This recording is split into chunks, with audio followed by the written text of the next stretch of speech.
kalimah tina cangkem-cangkem nu barod cenah kadenge nama akur wa in kana lafdu wahidan sanajan lafadna masarua kadenge la ilaha illallah bahkan make musik la ilaha illallah tiada Tuhan selain Allah tuh kan lakin fil makna tafawutun tetapi maknana beda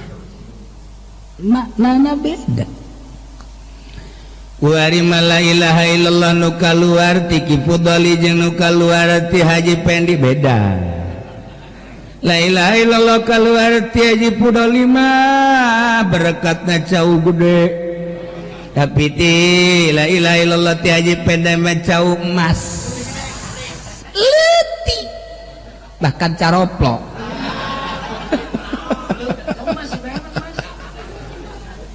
leutik eta keur carita urusan duniana beda sebab hate eta adalah tanah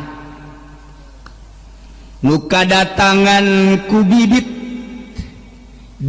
nu endek dipelakeunana bibit tauhid kadengena ku urang la ilaha illallah di mana-mana yaji'u idza ukhidza badru tauhid min qalbin hayyin atupayakunu badran kamila di mana dicokot bibit tauhid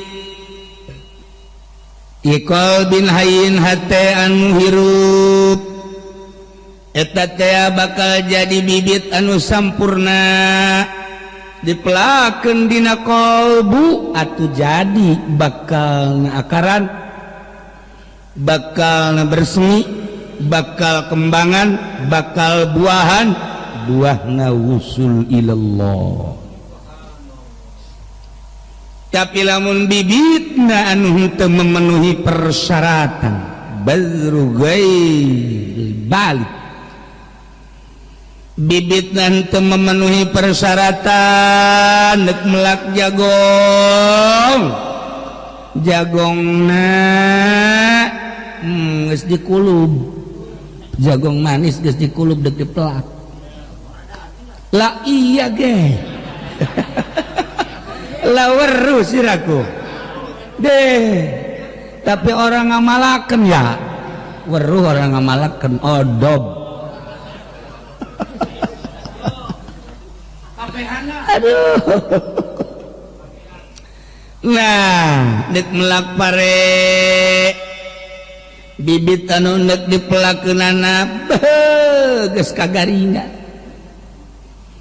geus lila teuing di darat geus karoneng kolot teuing pan bibit kolot teuing teu bagus asa kasinggung bae ai mah budak nyaritakeun bibit pare asa kanyana bloon anjir atuh teh mah bibit pare kolot teuing moal jadi yo kumaha ieu kesi jadi kos kieu sih badru ghairil balik la yanbutu moal jadi kajen ku kumage kumaha bibitna mentak bibit aya bibit unggul bibit biasa aya bibit cangor nah urang lamun neuk melak-kalapa ge bibit da kudu bibit unggul kudu nu kiring bibitna lantaran bibit kiring mah kalapa loba minyakan geus jadina ge bagus pelakeun jadi nah ieu mah bibitna lain kiring buruk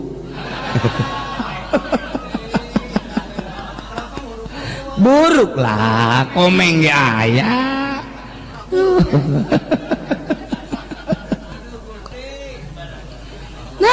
kumaha bibit dicokot dari bana bibit mantap lahan nu endek dipelakeunana olah heula kemudian bibit nu endek dipelakeunana teh kudu timbul tina lahan nu bagus berarti kan konek lahan nu endek dipelakeunana diolah bibitna bagus hasilna Masya Allah hasilna Masya Allah miti dibersihan heula diwaluku waju digaru ju dilemes-lemes caina diatur bibit geus dicengceungna ge ulah ngorating ulah koloting melakeunana nu bisa atulah loba teuing ulah saeutik teuing sesuai jeung aturanana dipelakeun Masya Allah hasilna nuku urang dipelakan tea 1000 meter bakal menang sakadar sakintal 2 kintal tapi lamun sesuai dengan aturan bisa-bisa 10 ton eta lah bibit nah ieu la ilaha illallah mimbiti lahana qalbun undek dipelakanana dibagusan heula syariatna tauhid wujud kidam bakona teh kena rapi sebab nu endek dipelakeuna kalimat tauhid supaya jadi terus dirapih-rapih tentuna nu ngolahna kudu bisa aya tarekah cara-cara boro-boro melak pare melak dangger ge ceblawur disebutna di pagar henteu ditengok henteu hayalanana cek panehanana aing melak dangger 1 hektar nah ieu teh kuari geus aya sabulan 2 bulan dah 3 bulan meureunanan geus buahan beutian lah sugan we dijual tetonan jang modal kawin barang ditinggali ka dieu poro-poro tolan kintalan orenganan jadi ge henteu lantaran teu diolah kobo pare da ora modale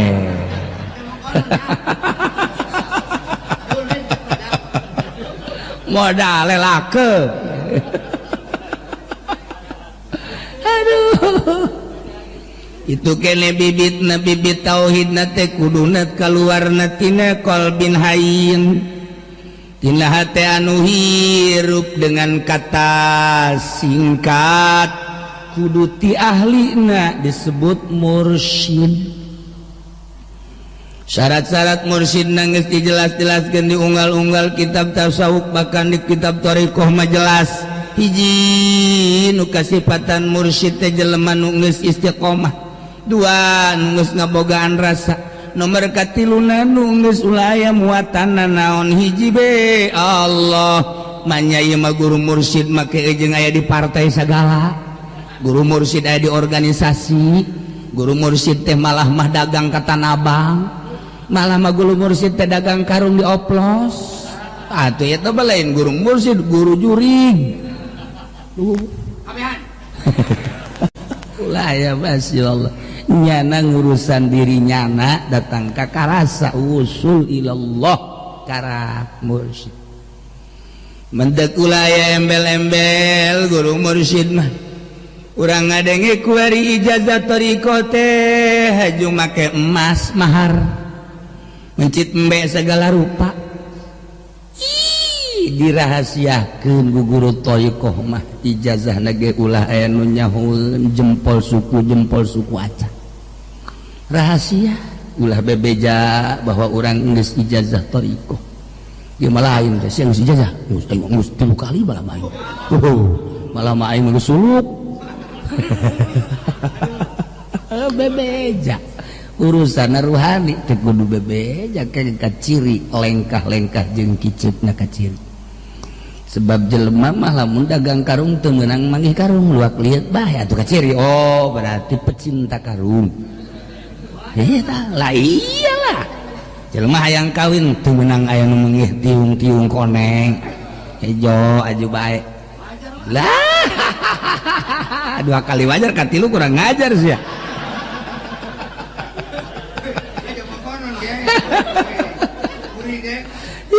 Tah iya itu kan ciri lirik ada kemana nah guru mursyid geus ulah aya embel-embel jeung muat hiji be Allah nya ngurusan ruhani ulah make jeung urusan kajasmani jasmani hiji be ruhani luar eta henteu endek hayu henteu ulah sakitu be tah geus lamun timbul ti qalbin hayin yakni hirup atuh bibit teh meureunanan eta teh abadu tauhid min qalbin hayin mah hirup bagus payakunu badron kamilan sampurna jadilah jadi tanu mentak ieu teh lain guruna loba aya baik anu hirup maupun geus mau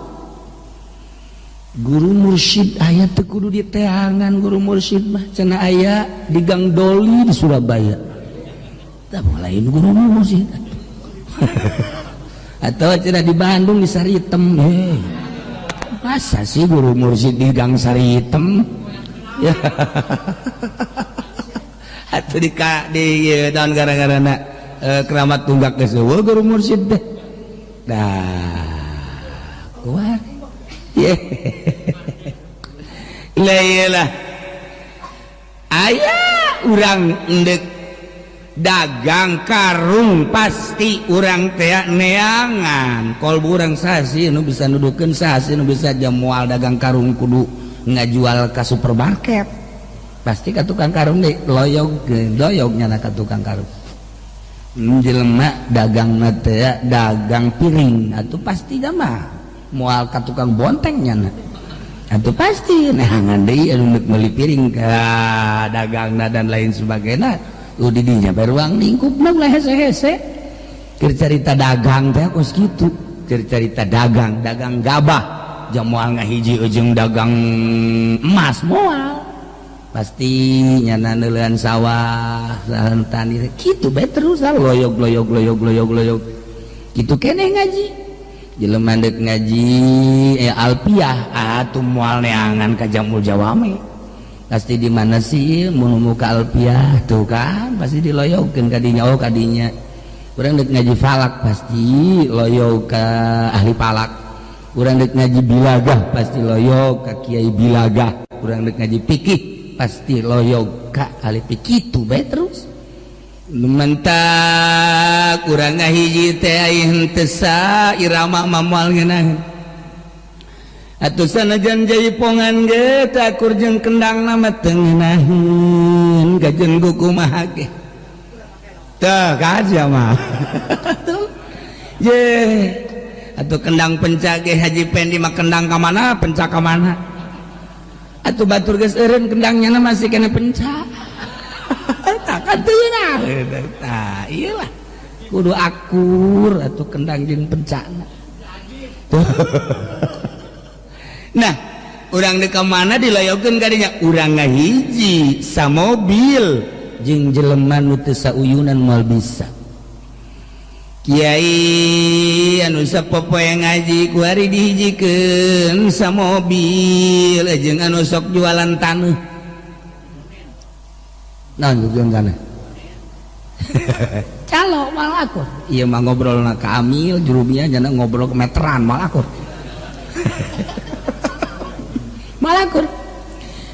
kajian kumaha tukang pidato jeung ahli hikmat pal nyambung atuh Ki Pudoli bapak nyaritakeun ada urusan undangan ya ari ahli hikmat nyaritakeun urusan tuh siapa dasar hayang meureun pikiran ka pelet teh blon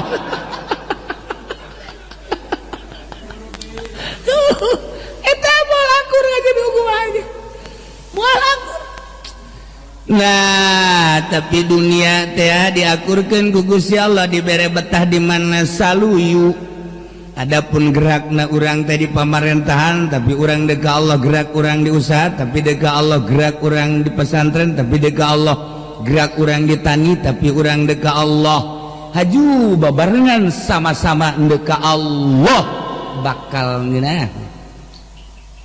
geunah nu mantak betaheun ge kiai ngahiji jeung pamarentah ideologina meureunanan di dinya ruhna aya di dinya betaheun naik ka panggung ge sanajan aya nu joget ge malah nikmateunnya wih nikmat bener bukan dari dulu cek ya Epita malah ternyata bagus ya kan tuh ulah bener pun sia tuh kan ngahiji jana Masya Allah tah Epita malama jeung Ki Pudoli ieu mah bangsa jeung Elpi Sukaisi mah ya Remakola Ida Laila bangsa kadinya tah rombongannya nama Giz tah ieu atuh geus innalillahi wa inna ilaihi rajiun sainjak sia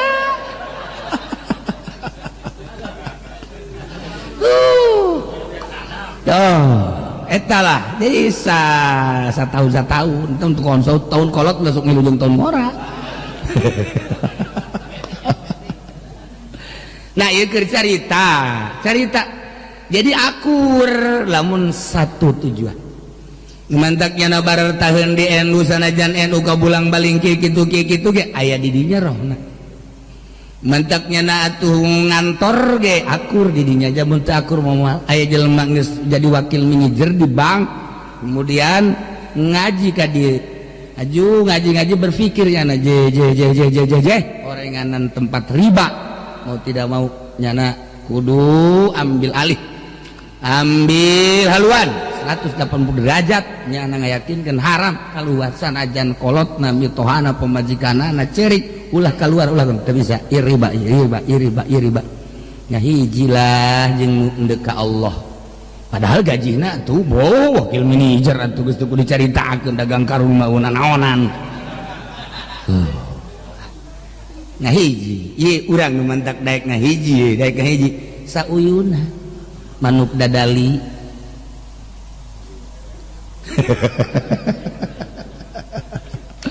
kan dasar jada odom teh nyaho nya manuk dadali teh nyaho nya hese lah nah sauyunan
teman teu ialah fahada fi hakil awam la ilaha illallah kaluar tina baham anu bodoh kadenge nama akur horeng makna nama lain aya la ilaha illallah la ilaha illallah la ilaha illallah la ilaha illallah horenganan makna nama duit duit duit duit duit duit duit duit duit duit duit duit duit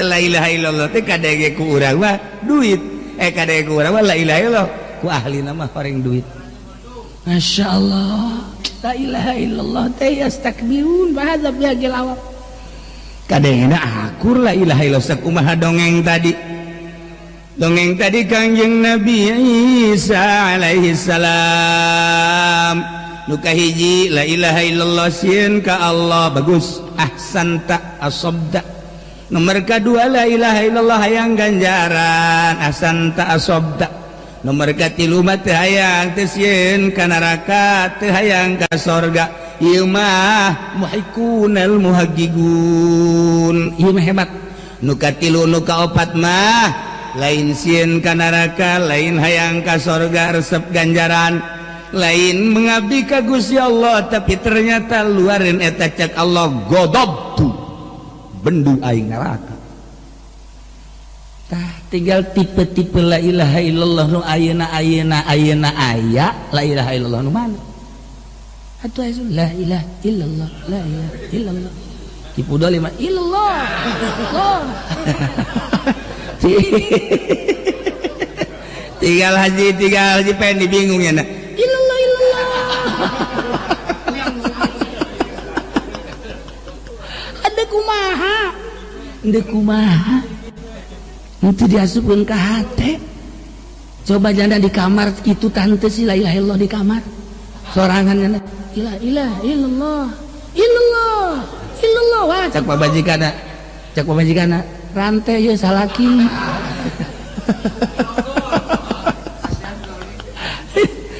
ya Allah ya Rabb nah iyalah yastakbirun kita baca la ilaha illallah teh yastakbirun sombong ya nak teu daekeun atawa daekeun tapi maknana lain man taqwa zamahum kalimat taqwa wa hiya la ilaha illallah bisyarti akhdhi min qalbin taqiyyin nakin mimasyallah jadi berarti wa in kana latu wahidan sanajan bahasana mah hiji la ilaha illallah lakin fil mana tafawutun manana beda ya jelema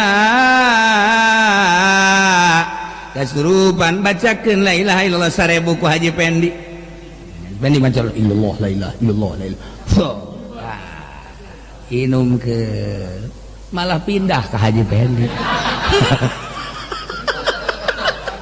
malah nyana nu kikiran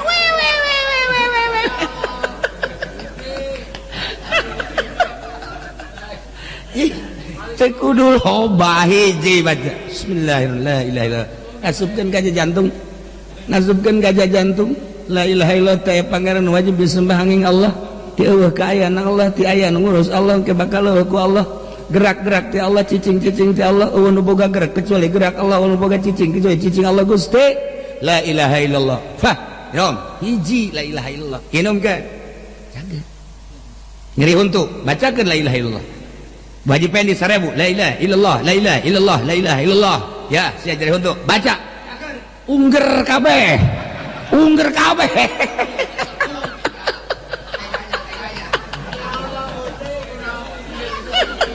tadi nyeri nangan hiji ku hari 12 nyeri kabeh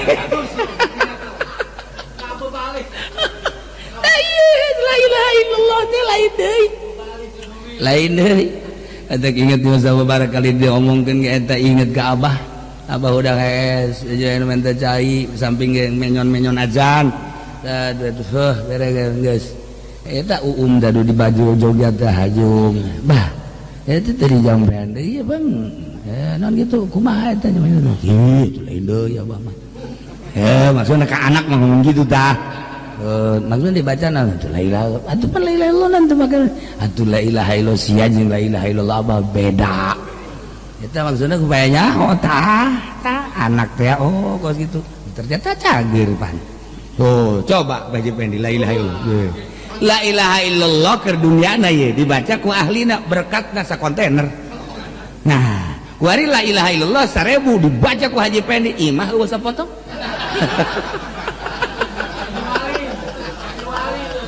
Atuh deuk wae cuma ayu.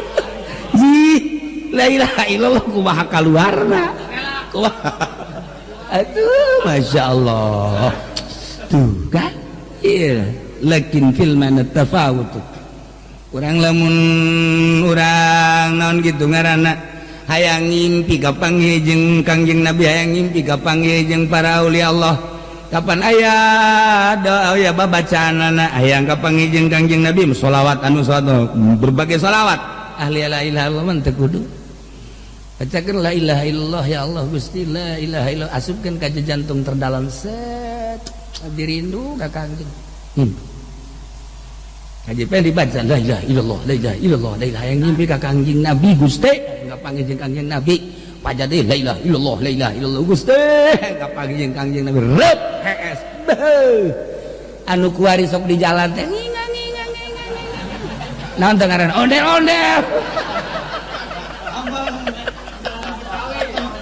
kapagi jeung ondel-ondel ulah nyalakeun ka la ilaha illallah ulah nyalakeun ka la ilaha illallah diterapkeunana di mana la ilaha illallah masya Allah urang hayang kapanggih jeung seorang wali misalnya ayeuna urang hayang kapanggih jeung Susarif lah ya urang la ilaha illallah bae teh kudu make doa-doa naon la ilaha illallah geus eueuh di nu pangmanjur-manjurna kecuali la ilaha illallah la ilaha illallah moal aya duana atuh la ilaha illallah hiji la ilaha illallah hiji dibaca ku ahli hakikat bumi jeung langit timbang beratan ke la ilaha illallah kumaha atuh naonan bumi jeung langit sebab la ilaha illallah teh anu bakal jadi cukang lantaran asup ka surga atuh dunia diliwatan naonan la ilaha illallah kuari urang hayang boga la ilaha illallah nu mantep anu ulah kikieuan la ilaha illallah na atau ulah kikieuan atuh naonan hiji teu aya pangeran wajib disembahi Allah naik la maqsuda bihaqqin ulun dimaksud waldi Allah naik la matluba maksud engke ka dituna la maujuda tuh nu maujuda ini Allah nu kumaha sok gerage urang kapanggih jeung Allah teh atuh terus-terusan ira kapanggih sebab Allah teh wa nahnu aqrabu ilaihi min hablil warid dina la ilaha illallah teh bakal timbul eta cek Gusti Allah tuh sia neangan aing ka mamana jaing mah teu kudu diteangan emang aing leungit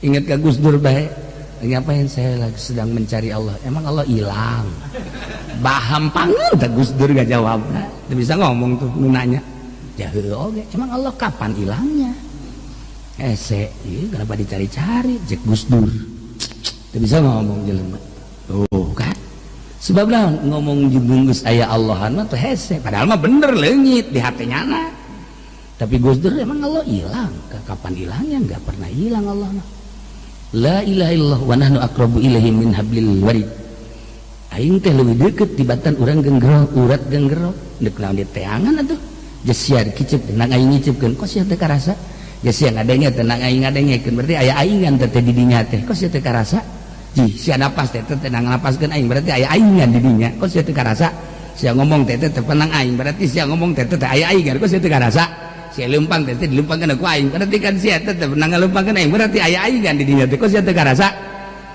geus kitu-kitu ge encan karasa da heuh geus kitu-kitu ge encan karasa kunaon deui la ilaha illallah na encan jadi di jero qalbu encan jadi di jero qalbu jadikeun la ilaha illallah engke bakal karasa mimiti urang boga rasa teh mimiti aya engke di kolbu aya bae tah saenggeus teh aya timbul isin bakalna isin urang geus lamun urang isin di kamar ge menjaga diri ya Allah waneulekeun bae henteu pernah teu neulekeun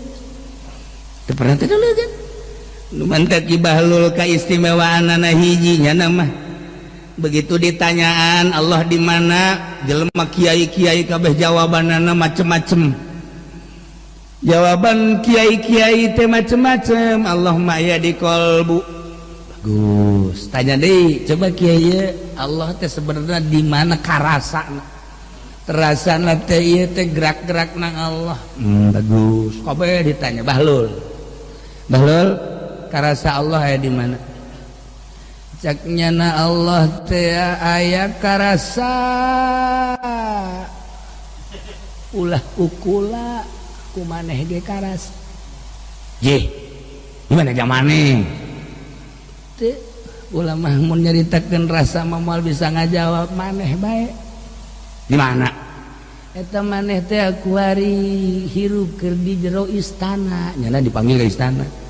Ieu teh istana maneh, tah kuari, tah sakaligus nu ditincek eta kuburan maneh. Jadi maneh teh kuari hirup dua alam, ieu teh di istana jeung di kuburan.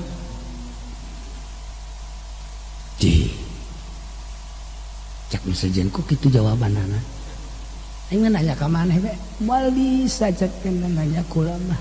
Sebab rasa kula mah mun dibejakeun moal ka harti. Geus dijabarkeun we ku kula mah, tah kuari maneh hirup teh. Kuari sapotong keur di istana, sapotong keur di kuburan. Eta teh sebenarnya rasa. Kan kurang berloon kabeh. Berloon kabeh, jadi teu daekeun ka rasa. Cak Bahlul dasar beloon kabeh. Eta teh keur ngaji rasa. Lamun jelema nu boga rasa, urang hirup teh aya kuari hirup ye. Hirup teh di dua alam. Dihirup di dua alam. Alam sepotong urang hirup keur di majelis, sepotong deui keur di perusahaan karung. Dua alam. Jok gerage. Blow on lain normal. Tah, ieu teh urang hirup kuari ye. Tah hirup teh sapotong di alam ieu sapotong ieu kan ieu tanah teh ieu urang ditincek di dieu kan eta kuburan urang.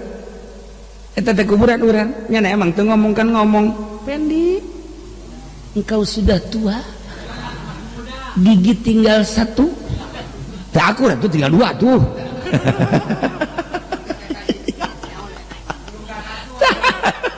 Eta ngomong tanah teh tanah. Tah, duanteng mana ngomong keserian. Sagedeng deui. Imah maneh nu kuari cicing di luhur aing, isuk pageto imah maneh aya di hadapeun di jero aing. Aing ngurusan sia? Cak taneuh. Eta teh rasa ngaranna. Ulah carita tak Ki Bahlul mah karasa. Dijabar-jabar teh ku Ki Bahlul. Rumahmu adalah kuburanmu. Tuh kan, hidupmu adalah matimu. Rasa tah. Jadi lamun datang ka rasa tak kos kitu. Ngan teu kahartieun batur mah di kolbu teh eta mah penjabaran. Mun ngaji geus ka rasa moal bisa nerangkeun, pasti nerangkeunna ngaco. Ngaco. Okos jelema cicintaan anu cintana mendalam, kan lamun ditanya ngaco. Coba ge. Salam bagi salam, oh angin sampaikan salam. Masya Allah. Eta ngaco ngomongnya. Iya, aduh, aing masya Allah tadi keur isuk-isuk, non, masya Allah, matas di puncak gunung. Jika kira tadi cikene, pun imah bae, mandi ge encan, ngomong tas di puncak gunung. Eta rasanya na dibawa ke ditu ke puncak gunung. Rasa mah kos gitu atuh. Per detik, per menit, per jam, per lain-lain. Mentak rasanya na keur diberen aku Allah kumaha. Tuh, eta rasa. Dibentak kaya jelema anu tadina rajin jasa ka masjid kuari henteu ditingkatkeun ku Gusti Allah lantaran embung aya jarak antara diri jeung Allah sehingga embung kaluarga teu lain teu nyaho. Karena ganjaran berjamaah lain teh nyaho ganjaran masjid, tapi leuwih indah di jero kamar. Tah, mantak besi Haji Pendi teu ka masjid-masjid. Cinta pada Allah. Eta rantai.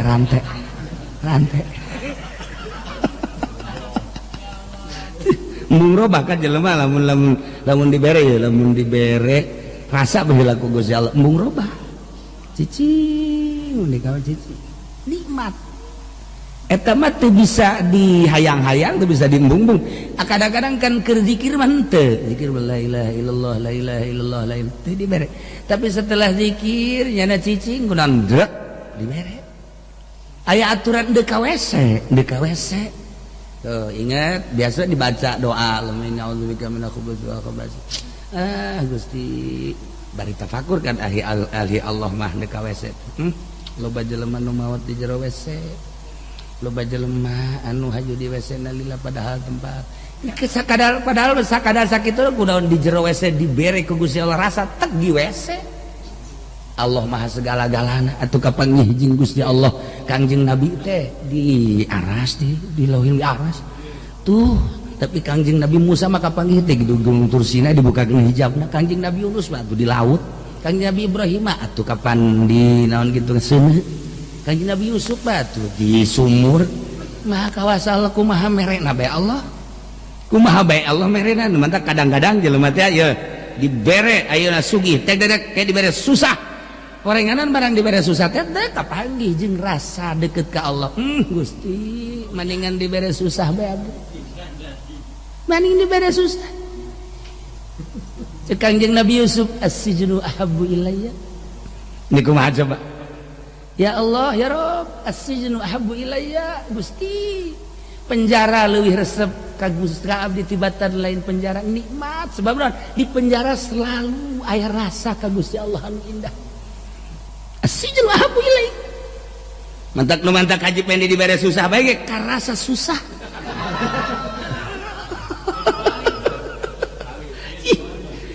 Kangjeng Nabi Sulaiman teh, Kangjeng Nabi Sulaiman susah dibere sugi tapi di saat sugi kapanggih jeung Allah rasa. Sugi kapanggih jeung Allah teh dibere rasa teh sugi sadag-adag nu moal aya tandingna datang ka maot cek Kangjeng Nabi. Atuh Kangjeng Nabi Sulaiman lagi ngadoa moal aya kakayaan kasugihan anu nandingan kula datang ka kiamat moal aya tah tapi dibere rasa keur sugih deuk kumaha tuh coba. Maha kawasa Allah aya nu keur susah aya nu keur sugih. Iya eta urusan Allah tah mah.